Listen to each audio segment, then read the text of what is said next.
All right, guys, welcome to another episode of CUDA Education. I am continuing with my investigation of the Vulkan application called Ray Tracing Basic.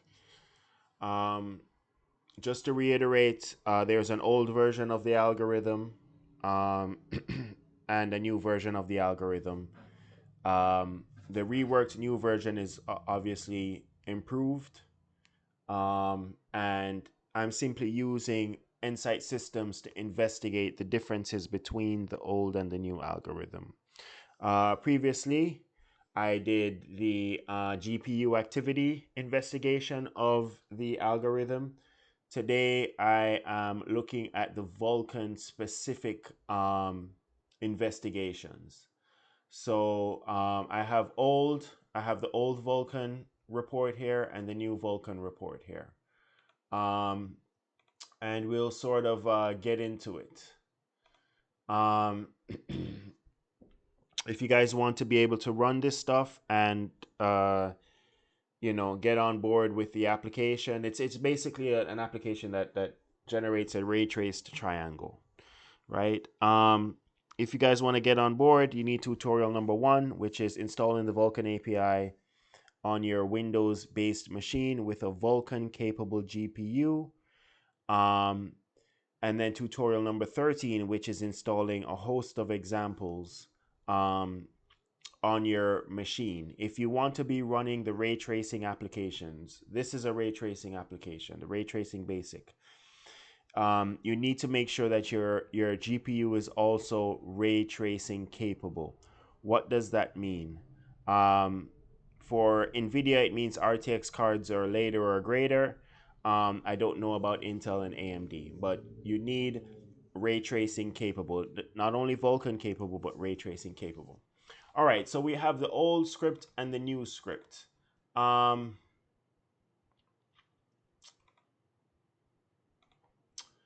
So we just want to do an initial investigation. Here we have some Vulkan information here.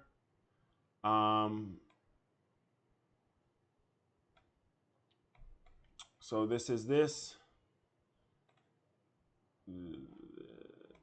This is for the new one. Okay, so if we look, the old script, we have this line.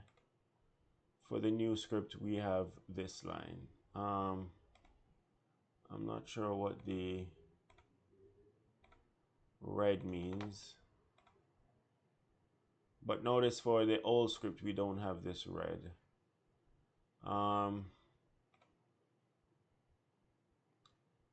Copy function. But let's continue. In the old script, we don't have anything for command creation. Okay.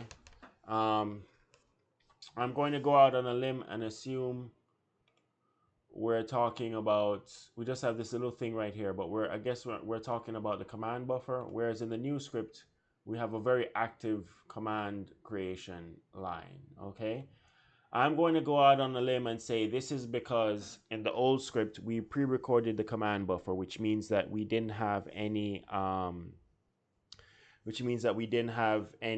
active rewriting of the command buffer. We just had one predefined preloaded command buffer that we did for all frames. We looped over it and we did that initially, and that was it. And then for the rest of the application, we just run with those preloaded command buffers. In the new one, we write the command buffer every frame. So basically, for the previous frame before it's presented, we rewrite the command buffer, and that's why you see activity here on the green line for the command creation. All right. And then that's all we have for our initial foray um, into our thing, right? We have threads, but I don't see anything on threads. Yeah, I don't see anything on threads. I don't see anything on threads. All right, so let's just go back. Let's collapse back to the initial thing, okay? All right, let's see what frame duration gives us. All right, frame duration gives us a whole lot of stuff. Before we even get to that, the reason why there's a gap here and there's a gap here is because um, when I when I uh, when I initially open up the application, I move the window. So this is just me moving the window. So when you move the window, you sort of have to, there's a blip in terms of you have to recreate the swap chain, do all that stuff, right? So like things just fall off a cliff and then you get back to your application, okay? So that's what this gap is, all right? All right, so frame duration, all right? So let's do frame duration, all right? So when we drill down, we get this stuff. Let's not even bother with that yet. All right, so we have this for the old script and this for the new script. I don't really know what to make of it right now, but let's just leave that at that. Okay, so we have the old script and then we have the new script. Okay. Is higher better? I don't know for this part. Is higher better? I'm not sure. CPU frame duration, all of this stuff. Again, we have our gap, right? It's a little bit different for each because, you know, it's a different different amount of time I use to move the window.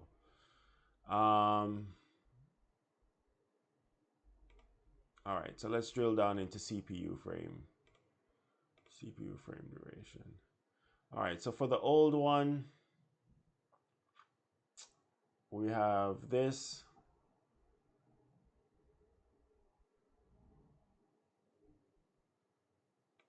And for the new one, we have a higher, sort of a higher profile.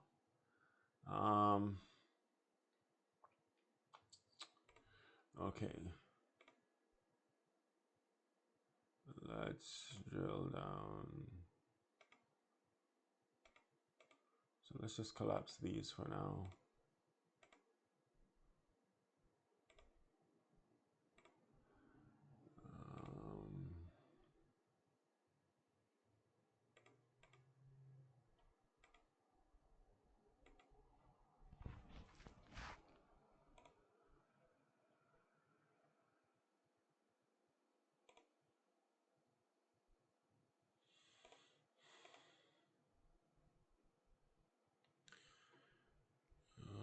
This for hardware queue.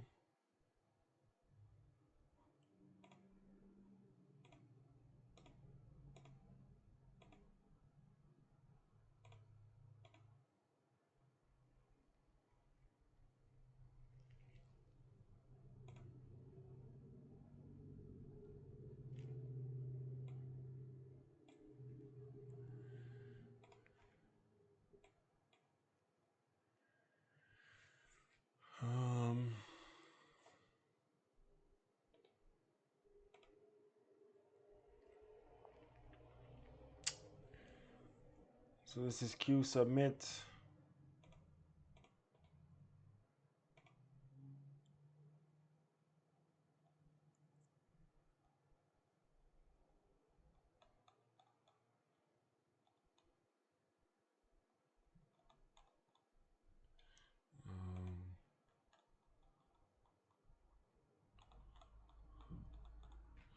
So VKQ submit, we see these two guys. Can't really tell you, can't really make sense of this right now, but it's for the VKQ submit. All right.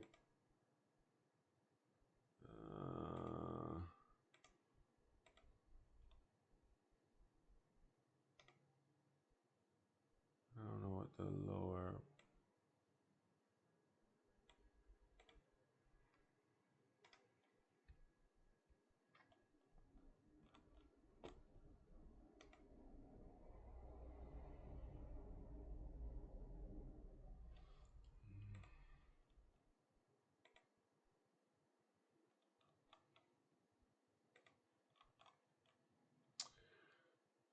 All right, so that's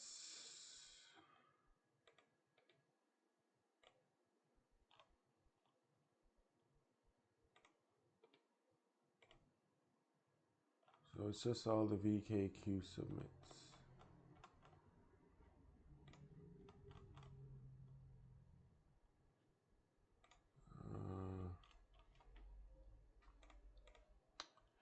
All right.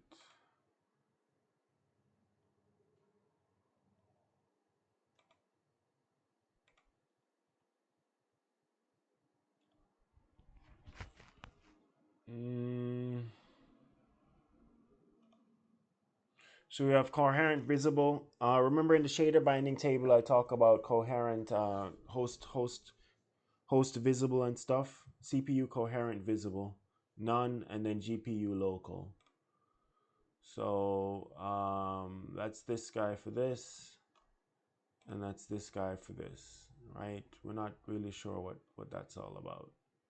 I mean, it's about memory, but yeah, we could investigate this a little bit more later.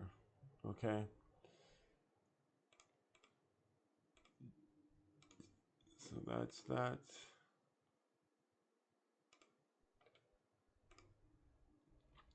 So command buffer. Notice that we just have a couple of command buffer stuff for the old scripts because again we pre-record this stuff, and then in the new script we basically have it for every frame known to mankind, right? So that is consistent with what we expect. There's just this little thing here, and then we what have you, maybe, yeah, just this little thing right here, and then that's it. But here we have a lot more stuff going on. All right, so that's memory ops. Let me just collapse everything. All right, so let's get into threads now. Collapse everything.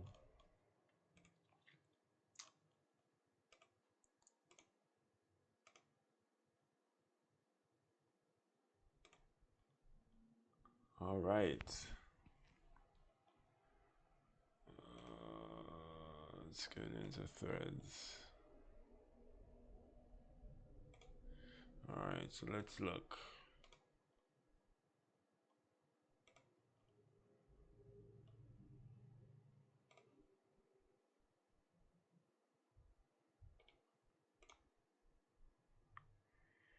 VK create device, command pool.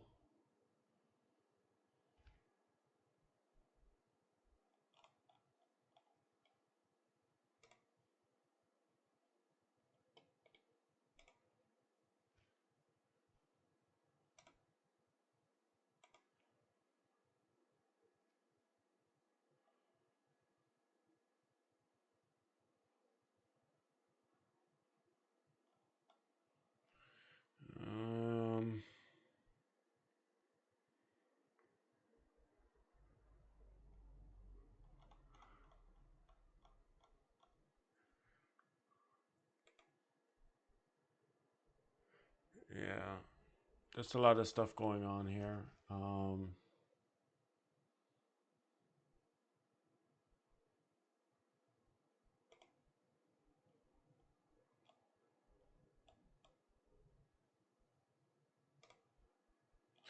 Profile overhead usually means that the NVIDIA systems application itself usually adds some level of overhead to everything that we're doing, simply because it's trying to record what's going on with it's trying to record what's going on performance wise. So there's a little bit of overhead associated with that, and that's why we get this. 17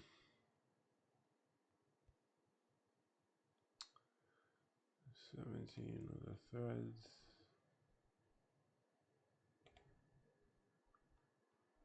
Yeah, we're just drilling down into all these threads, right? But literally it gives you,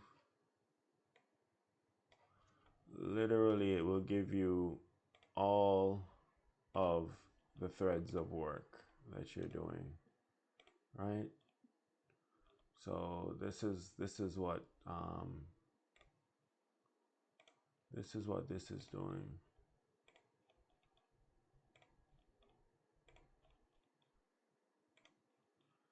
Um, yeah.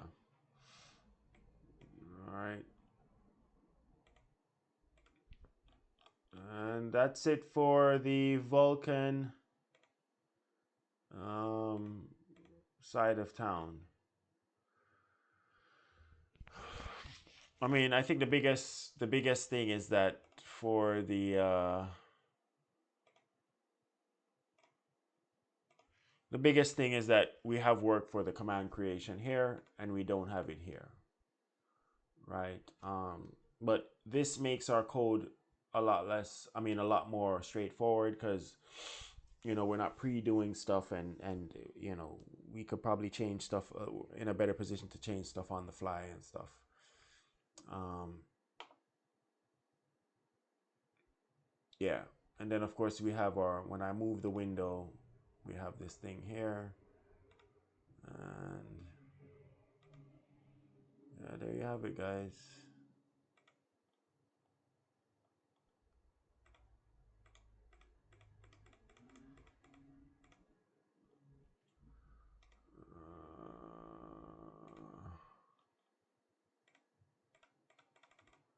So Nsight Systems is actually pretty cool. I really can't complain about it. It actually does what it says it's gonna do.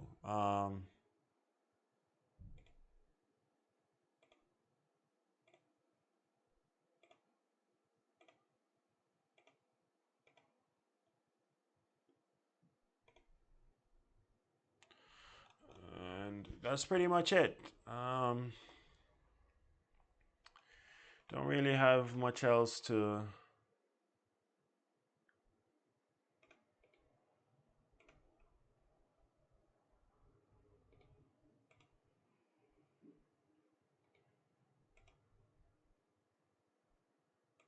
know.